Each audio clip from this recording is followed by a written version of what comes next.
Gas light সবারই কাজের একটা জিনিস, আর এই গ্যাস লাইটটা যদি হয় আপনার মনের মতো, যে এরকম আপনি চান, তাহলে কেমন হবে?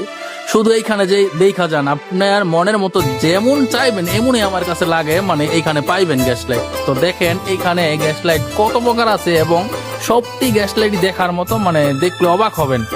মানে এরকম গ্যাস লাইট আপনি গ্যাস লাইট নিয়েও যদি ঘোরেন, কেউ বুঝতে পারবেন না এটা গ্যাস লাইট নিয়ে ঘুরতেছেন। তো চলুন দেখি পুরো ভিডিওটা।